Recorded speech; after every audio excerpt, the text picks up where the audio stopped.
ouvi quando estava para pegar a Guerra do Canudo. Quem é que vinha cantando era a força. Marcha ordinária, marcha! A polícia do 12 e 31, que é soldados marcham para a morte no carriculheiro. É um quadro terrível. E depois que passou a guerra, meu pai que tinha uma fazenda aqui perto, me trouxe eu com 4 anos, e ele me levou, eu lá me assombrei, porque o que vi lá foi horrível, não posso nem me lembrar. Era o inferno dantesco, quantidade de mais de 2 quilômetros de terra coberto de gente morta. Era um quadro terrível. E lembro, o conselheiro era um homem seco, era meio alto, mas nem era grosso, era um homem bonito, cabelo preto, a barba preta. O homem conselheiro era um homem bonito. O modo de seguir Antônio Conselheiro é porque muitos acreditavam que ele era o bom Jesus. Era Jesus que estava ali, não era outro não, era o bom Jesus. Foi por isso é que seguiu. A razão da guerra foi somente o Antônio Conselheiro não querer a República. Falava contra a República, pegava os dinheiros da República e mandava queimar. Impossível, porque nenhum, mesmo que fosse rebelde, não se ousaria de começar nenhum pequeno reduto, porque o avião estava aí para exterminar no mesmo momento. Para muitos melhorou e para muitos piorou, porque quem tinha seus terrenos ficou à toa, ficou sem nada. Para mim, foi pior do que a guerra.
A paisagem é a mesma.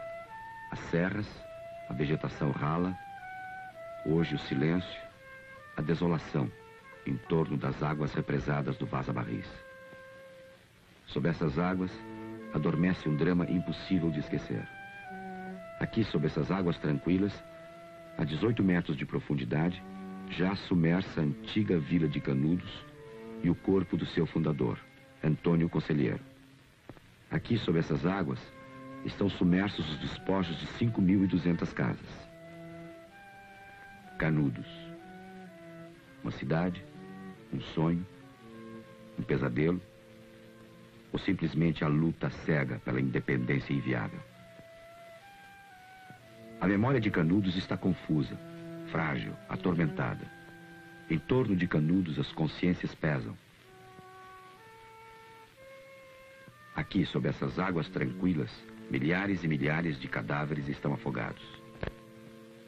Primeiro olhar sobre os campos do sertão baiano. O chão é o mesmo.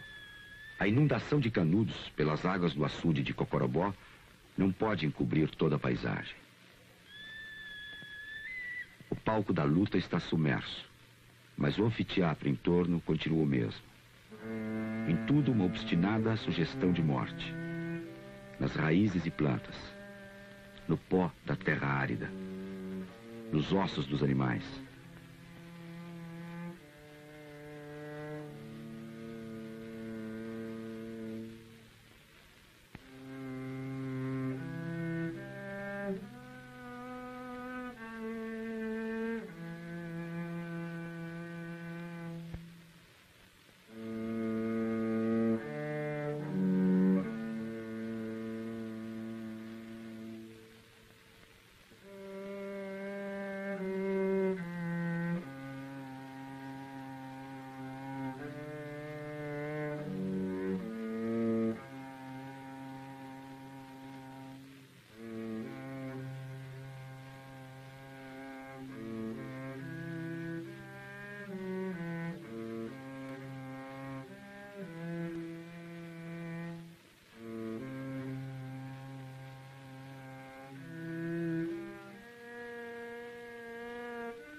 Hoje, uma câmera de cinema procura, entre cruzes e espinhos, levantar informações sobre uma guerra perdida no esquecimento e nas lembranças equívocas. Uma câmera procura evocar entre os poucos remanescentes a luta de uma multidão de homens, soldados e jagunços, marcados pela violência.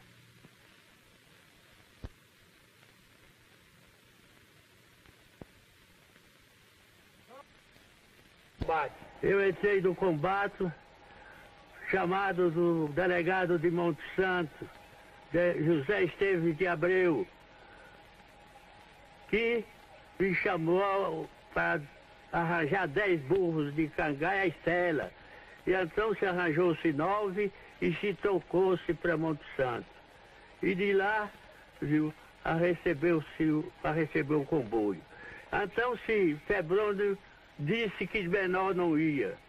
Meu irmão disse que não, que eu passava perto de onde eu morava e quando chegasse eu dizia, viu, e deveria ir para casa. Então chegamos nos acampamentos, eu procurava pau para armar redes oficiais, cavava buraco para assar carne.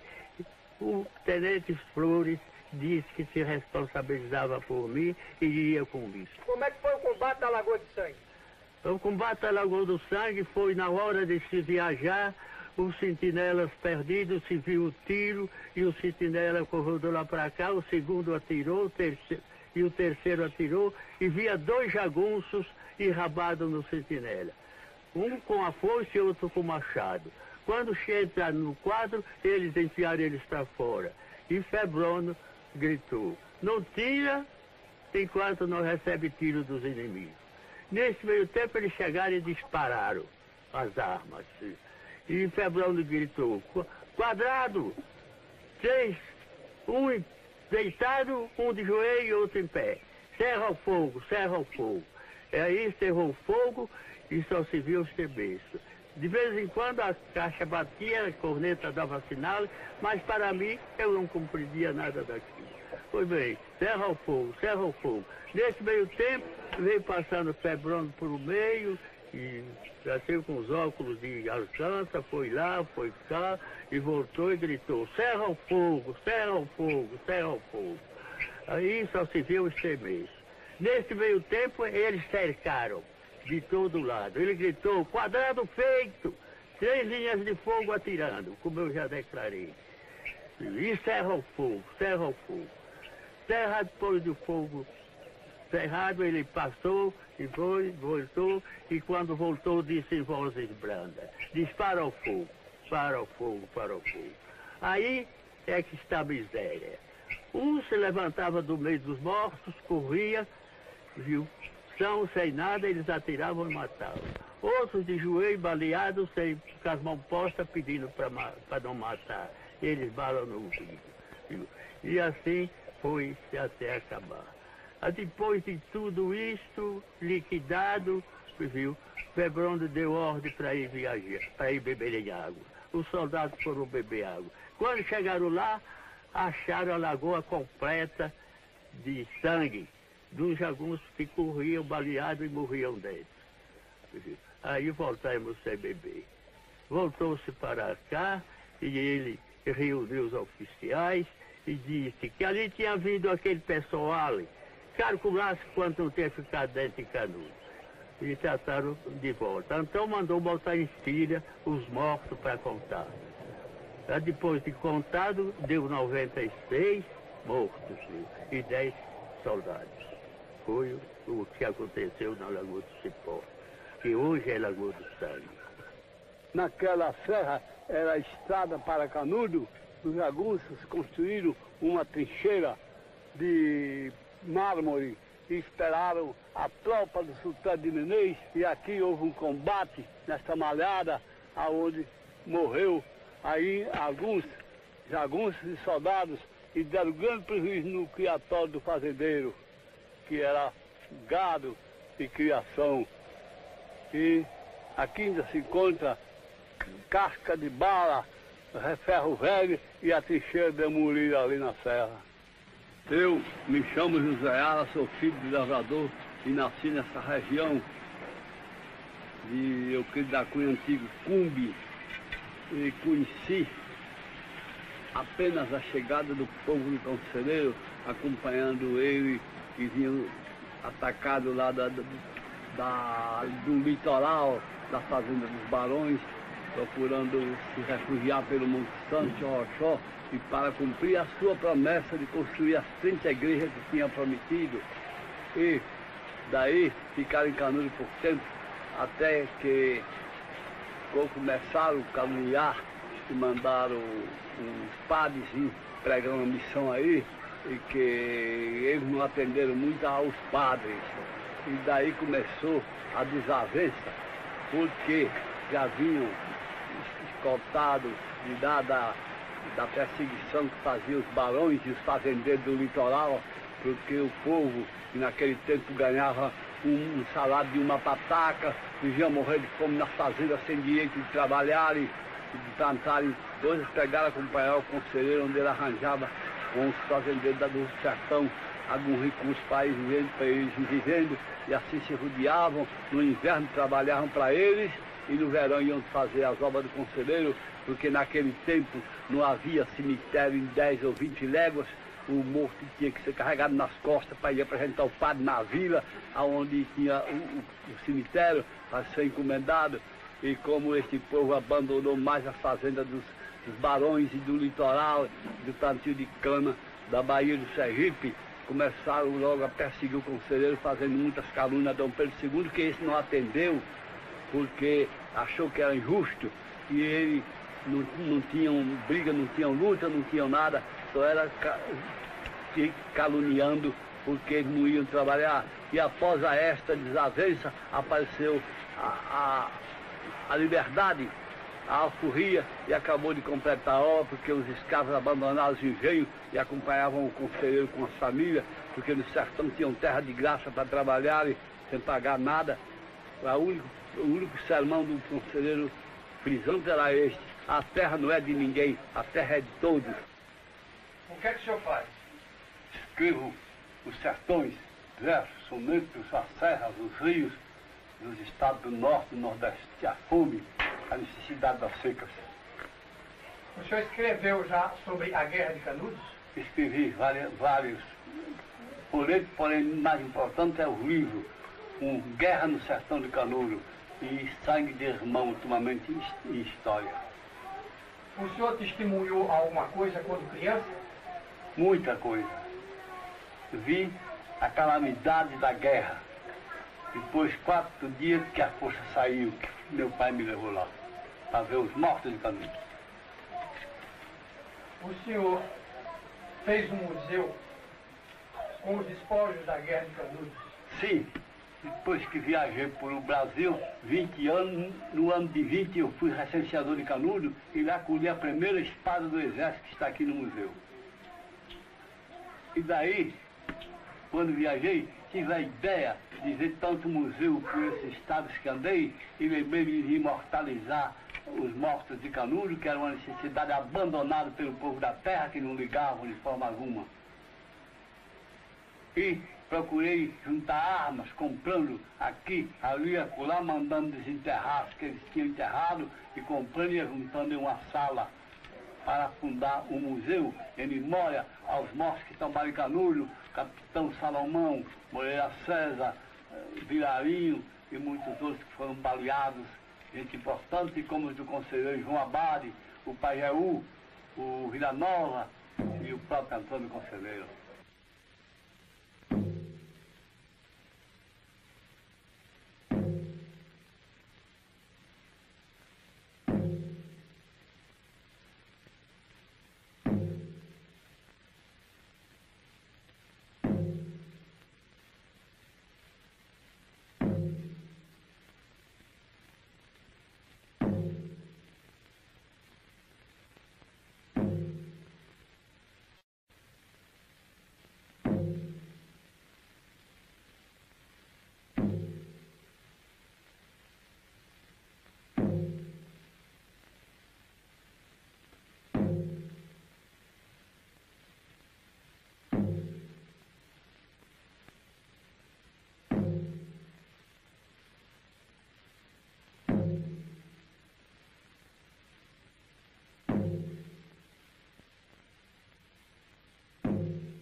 Em redor, as mesmas serras que levaram o conselheiro a rebatizar o povoado com o nome de Belo Monte. O silêncio é completo. As vozes calaram. Não se ouve mais o toque dos clarins, nem o rufar dos tambores. Não se ouve mais o silvo das balas, o golpear incessante dos sabres e facões, o troar dos canhões e das granadas. Não mais o rugido rouco das gargantas, os gritos de dor, sede e fome, noite e dia, sob a asfixia do sol abrasador. Não mais a poeira, a exalação fétida, os gestos de perdão e ameaça, os olhos esbugalhados pela tortura permanente do inferno da guerra. Sob essas águas o sangue coagulou.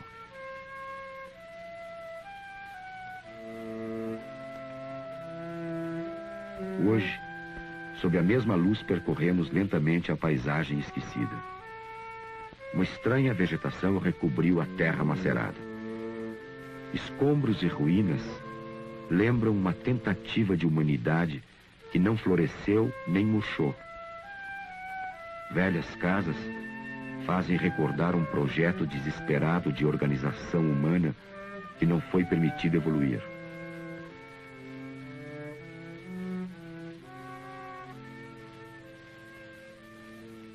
1893. Depois de 20 anos de peregrinações constantes pelos sertões do Nordeste, Antônio Mendes Maciel, o conselheiro, tido pelas autoridades como um místico bronco perigoso, ergue numa fazenda às margens do Vaza Barris o povoado de Canudos. Pregando um evangelho sugestivo, seduz a rústica população sertaneja. Canudos cresce. Todos os dias, famílias das mais distantes regiões chegam ao arraial em busca da salvação.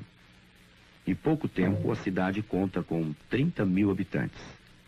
Ali, não se paga impostos, desconhece-se a civilização e a riqueza é um bem comum. E, surgindo-se contra os postulados republicanos, o conselheiro anuncia que a abundância será tanta que as águas do Vaza Barris se transformarão em leite. Urge, então, uma providência imediata. 4 expedições militares iriam ali restabelecer o respeito às leis e às instituições. Mas a situação do Brasil é difícil. A consolidação da República, que também aspira o desenvolvimento industrial da nação, é tumultuada por crises e lutas internas. Interesses políticos antagônicos dividem o Partido Republicano. O débito para com o exterior cresce. A inflação galopante toma conta do país, impondo a depreciação da moeda. No mercado internacional, cai violentamente o preço do café, base da vida econômica nacional. Acumulam-se os estoques invendáveis. Surge a crise da superprodução. Da Bahia, através do governador Luiz Viana, chega a espantosa notícia do fracasso das expedições comandadas pelo major Febrônio e o coronel Moreira César, este herói nacional, assassinado pela horda de fanáticos de Antônio Conselheiro. Estabelece-se o caos. O conselheiro é tido como agente da monarquia insurreta. O comércio fecha as portas. É decretado feriado nacional. Os jornais conservadores são empastelados. A classe média vai às ruas, em manifestações cívicas, exigir a sufocação imediata da revolta monarquista. O espantalho monárquico, representado pela figura do conselheiro e sua gente, faz com que o presidente da República, o advogado paulista Prudente de Moraes, chame às armas os próprios deputados federais. No quartel-general do Exército, abrem-se inscrições para o preenchimento dos claros das tropas. São fundados batalhões patrióticos. O general Arthur Oscar, comandante do 2º Distrito Militar, é convidado para assumir a direção da luta. Tropas do Rio Grande do Sul, Paraíba, Ceará, Pernambuco, Pará, Piauí, Maranhão, Sergipe, da capital federal, Amazonas e São Paulo convergem para a Bahia. Em Canudos, a sorte da República está em jogo.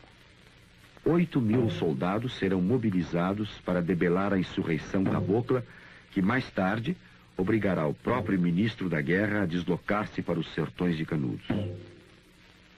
General, na qualidade de especialista, como o senhor hoje interpreta e vê a Guerra de Canudos, sobretudo em relação aos primeiros insucessos do Exército diante da campanha? Muito bem, quando começou aquilo que veio a ser a Guerra de Canudos, ninguém tinha a menor ideia do que pudesse acontecer.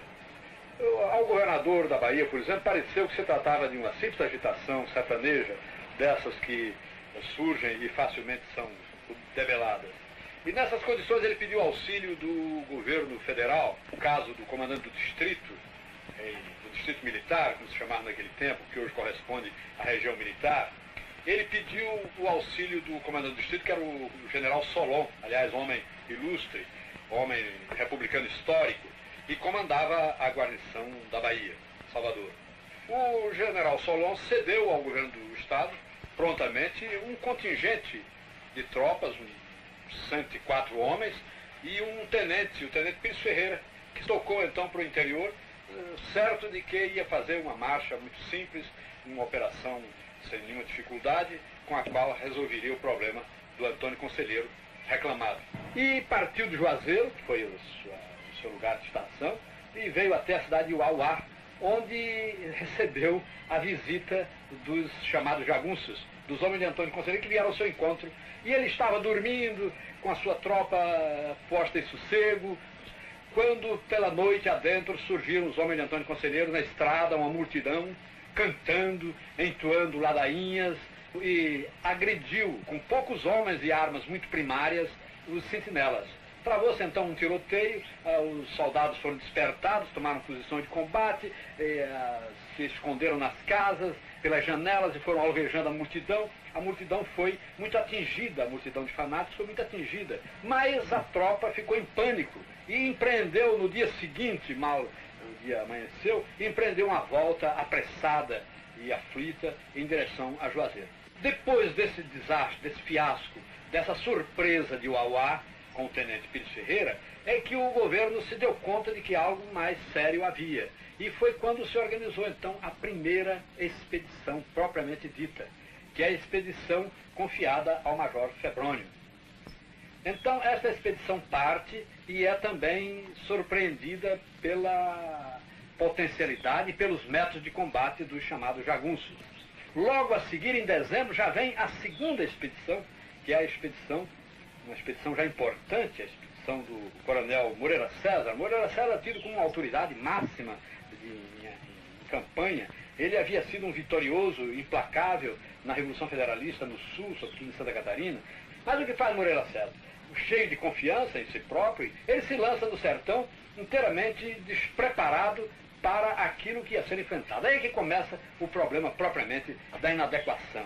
O exército, através do Moreira César, não soube ou não acertou com a condução das operações.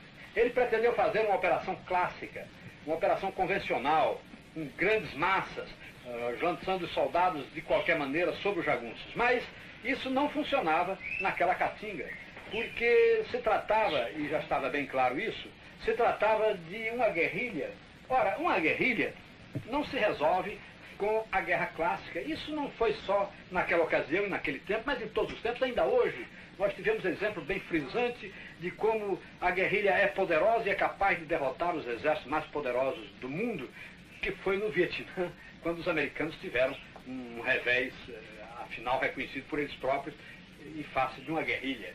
O Brasil mesmo teve esse problema nos tempos coloniais, quando os holandeses, com um exército convencional, poderoso, aparatoso, foi tranquilamente derrotado pelos pernambucanos, pelos nordestinos, que se armaram em guerrilhas contra esses holandeses.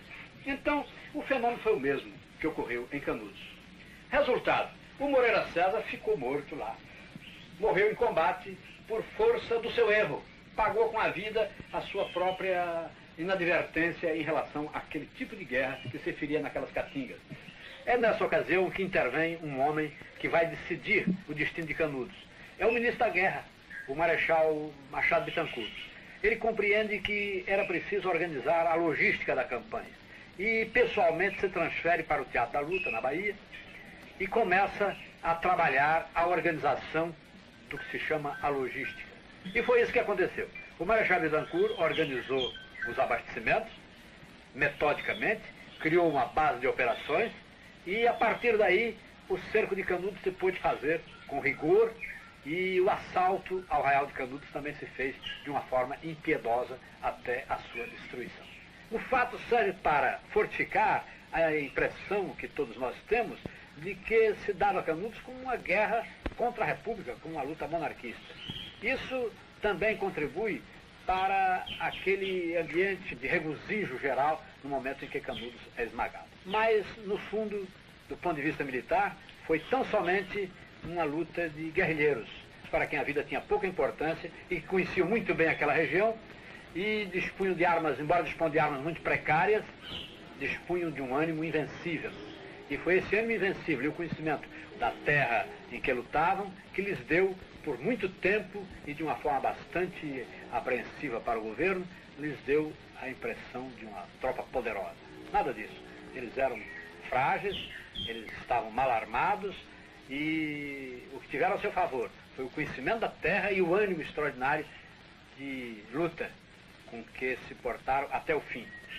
Tanto que Euclides da Cunha menciona, Canudos não foi derrotada, Canudos não foi vencida, Canudos foi destruída, Canudos foi extinta, foi exterminada. De várias partes do país, as tropas recém-chegadas a Salvador partem imediatamente para Queimadas, início do sertão baiano. A 5 de abril de 1897, o general Arthur Oscar organiza militarmente a 4ª expedição, reunindo unidades do Exército e da Polícia com tropas de infantaria, cavalaria e artilharia. 4.000 soldados formam 2 colunas. A primeira segue pela vila de Monte Santo, mais tarde quartel-general das forças. A segunda atravessa o estado de Sergipe até Jeremoabo, nas vizinhanças de Canudos. Posteriormente, ambas irão atacar maciçamente o reduto dos fanáticos. Mas antes é preciso organizar os serviços de retaguarda, vestir, municiar, instruir os soldados. Apesar do apoio econômico do governo, tanto em Queimadas quanto em Monte Santo os recursos são escassos. É preciso saber vencer. O país inteiro vive dos acontecimentos da guerra. Mas Canudos não está de braços cruzados. Os homens do conselheiro aperfeiçoam suas fortificações e tocaias. As armas, forjadas com as próprias mãos, ajuntam-se grande número de munição e carabinas tomadas da expedição Moreira César. Gente de toda parte continua se agregando às hostes do conselheiro. O povoado se organiza para aquilo que viria a ser a última e definitiva resistência.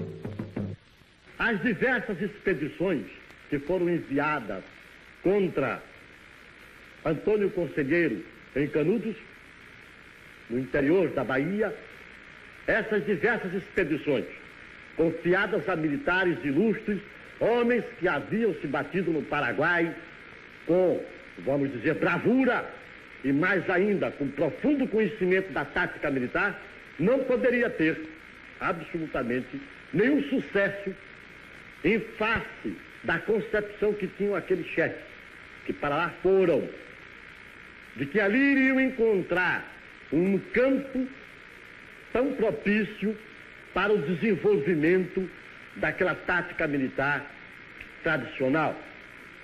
Ali havia a macega, ali havia, como disse a topografia, toda ela acidentada e muito acidentada. O clima e mais ainda o afinco, a decisão do sertanejo em defender aquele arraial, que era o Arraial do Bom Jesus, dentro do fanatismo não só nato no sertanejo, como também transmitido por Antônio Conselheiro. Os chefes militares que fracassaram, nós vamos rememorá-los, encontraram na autoridade superior, que é a do ministro da Guerra, o Marechal Bittencourt, então a decisão de mandar para lá uma grande força militar. E essa força militar foi confiada ao general Arthur Oscar de Andrade Guimarães. Ele teve para coadjuvá-lo no comando dessa tropa 2 outros generais, o general Cláudio do Amaral Savagé e o general João da Silva Barbosa. O general Savagé, como podem ver nesse croquis que foi tirado do local, não concordou inicialmente com as disposições táticas que haviam sido adotadas pelo comando em chefe.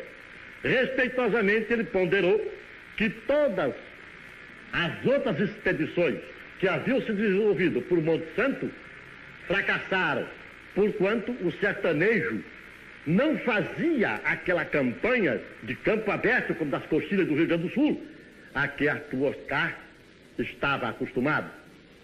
Arthur Oscar, aliás, o general Savagé, procurou, desenvolvendo, através do Vaza Barris pela margem esquerda, envolver o Arraial do Bom Jesus. E isso foi o que ocorreu. Enquanto o general Arthur Oscar vem pela forma tradicional, como todos vieram pela frente, para atacar o arraial que aqui se encontrava, Savagé vem por outra margem do Vaza Barris. Então aqui ele envolveu o arraial. Envolveu, embora depois fosse ferido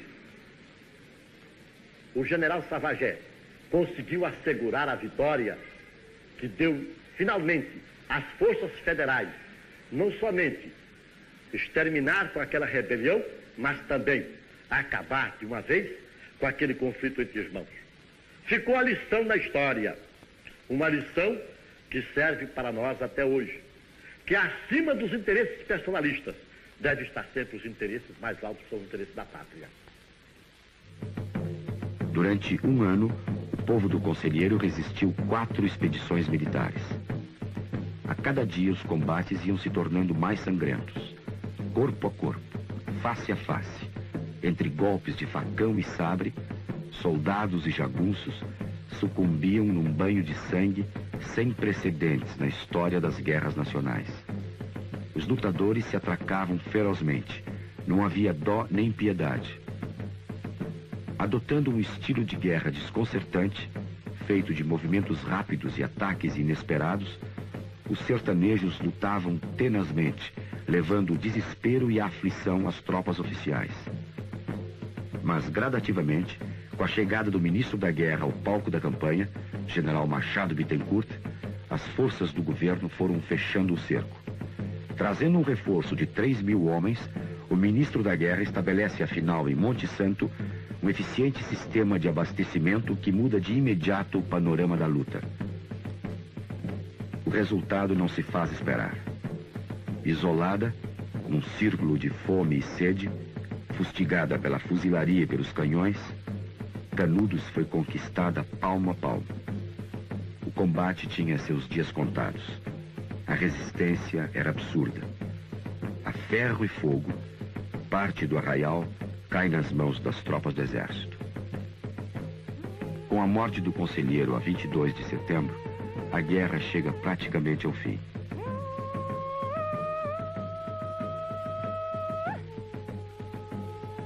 Quando mais tarde os soldados invadem francamente o reduto, em meio às ruínas, entre cinzas e escombros, queimados, incinerados, centenas e centenas de cadáveres apodrecem ao sol. Muitos ainda descarnados em gestos de espanto e ameaça. Do que outrora fora o povoado considerado invencível, do que se tinha anteriormente como inexpugnável, restava algumas paredes, logo destruídas pela ação do fogo e das explosões. O arrasamento foi completo. Os poucos que escaparam foram feitos prisioneiros. Os homens, depois de interrogados, eram degolados. Quanto às mulheres, entre a resignação e o desespero, prostravam-se na esperança de uma viagem rumo ao desconhecido.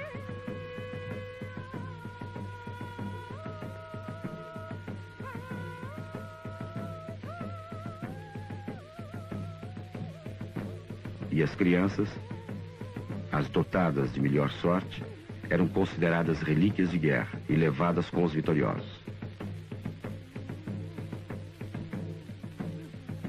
Para o aniquilamento total de Canudos, foram necessárias a morte de 5.000 soldados e cerca de 20.000 jagunços.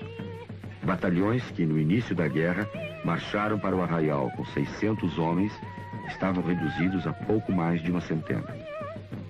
Imposto o castigo, restabelecida a paz, reverenciados os mortos, começou a retirada. Estava fim da missão.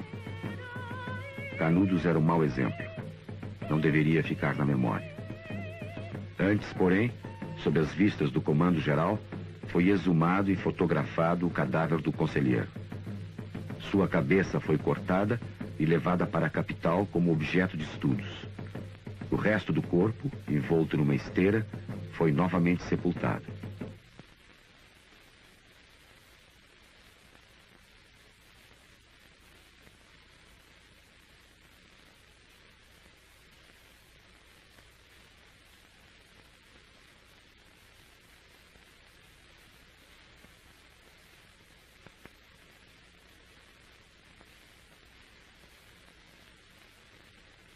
José Caramês. Professor Professor, hoje, como estudioso do assunto, passados tantos tempos, como o senhor vê a Guerra de Canudos e a figura de Antônio Conselheiro? Creio que há necessidade de uma revisão histórica da figura do conselheiro.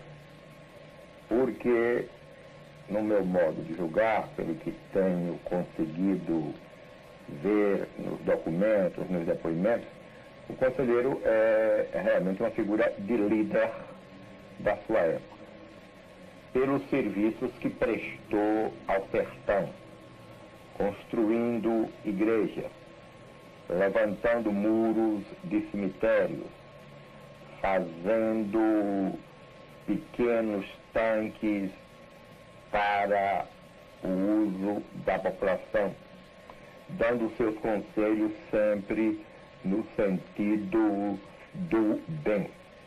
Uma figura extraordinariamente humana, que conseguiu dominar um número imenso de sertanejos.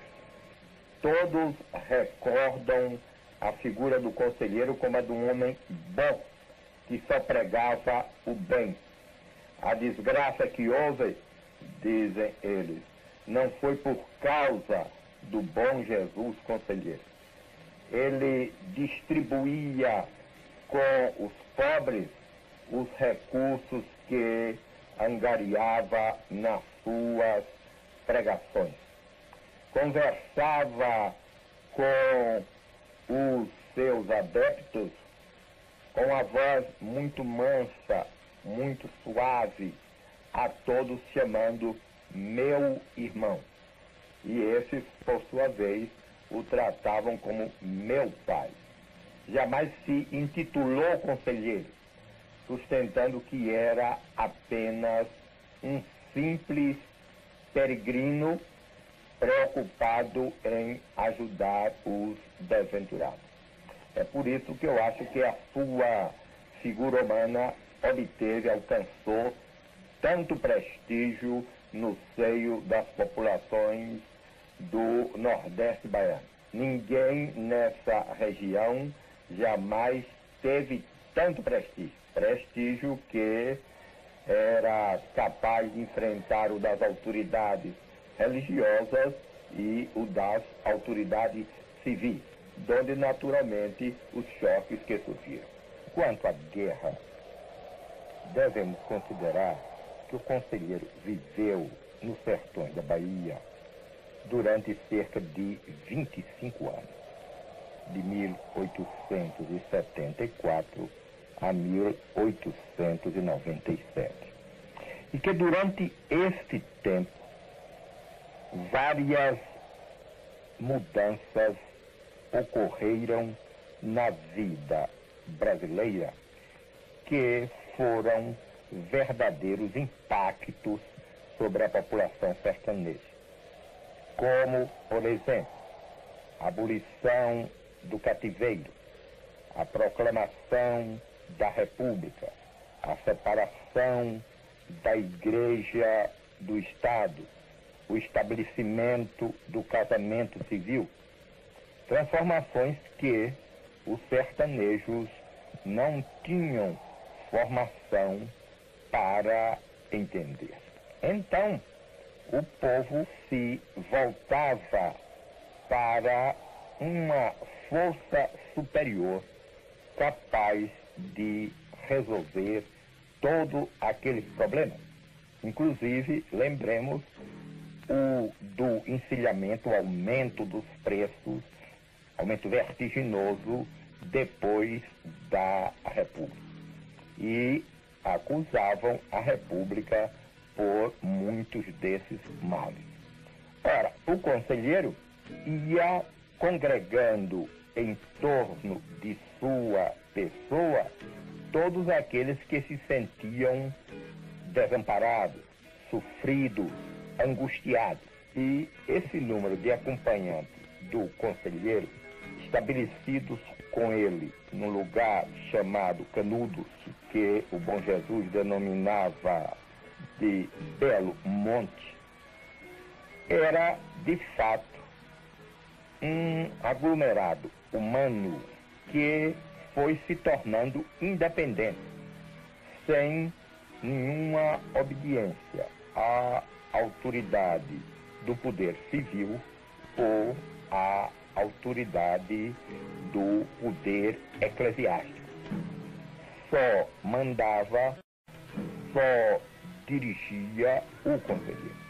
É também de convir que, nesta época, os choques entre jagunços, entre cangaceiros, predominava nos sertões da Bahia.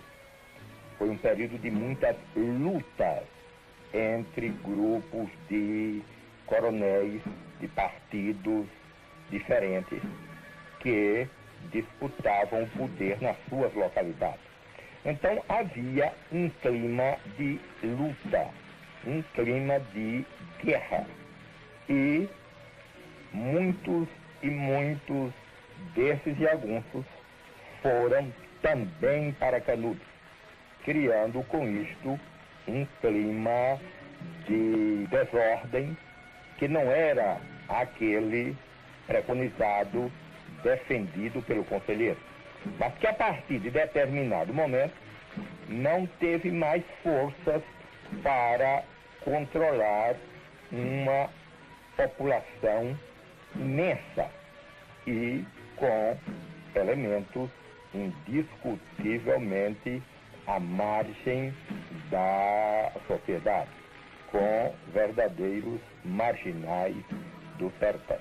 Enquanto havia, por outro lado, gente da melhor qualidade.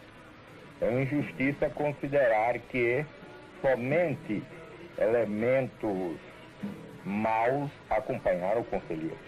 A grande, absoluta maioria era de gente trabalhadora, muitas vezes possuindo bens que representavam bastante para o sertão daquela época, gente que ouvia os conselhos do Bom Jesus e procurava cumprir.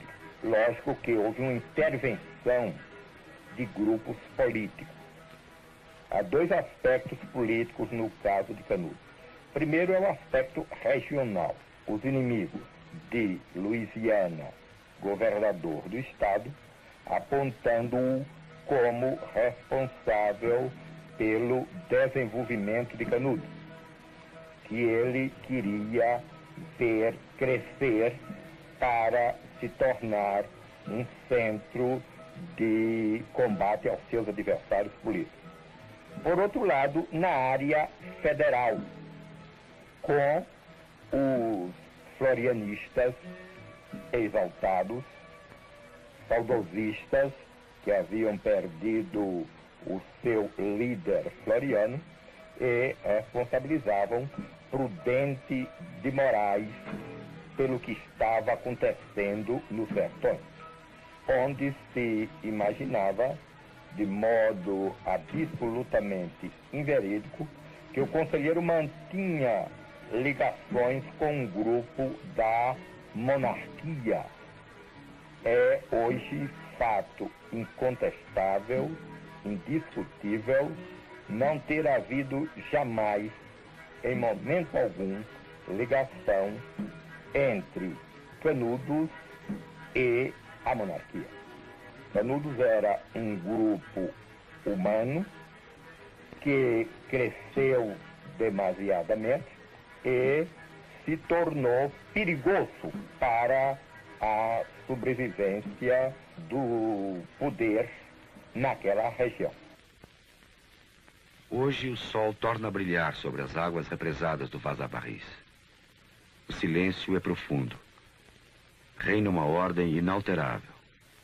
Nada nos leva a acreditar que sob essas águas tranquilas adormece um sonho repleto de ameaças.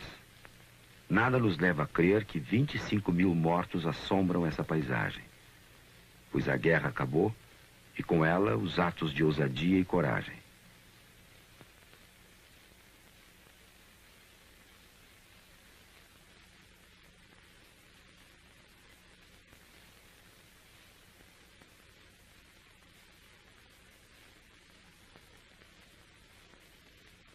Hoje, uma câmera de cinema procura colher os vestígios de um passado submerso no esquecimento.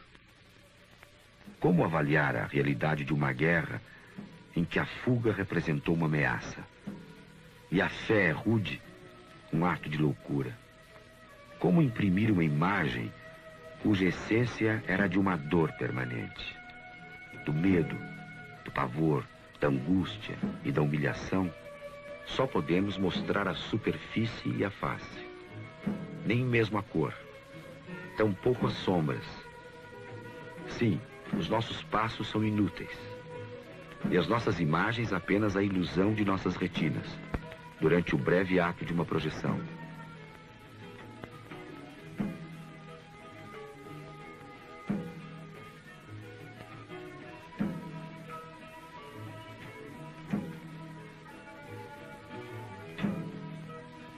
De Canudos nada mais resta, além de lembranças desagradáveis, fomentadas para que as memórias permaneçam vivas, sem temor, contra os equívocos e as suposições. De Canudos nada mais resta. Talvez apenas fragilmente, entre as nuvens sombrias do anoitecer, a perspectiva de uma esperança. A esperança de que, em meio ao isolamento e à desolação, surja a verdadeira e única paz, contrária à dor, à pobreza e ao luto, feita de compreensão e justiça.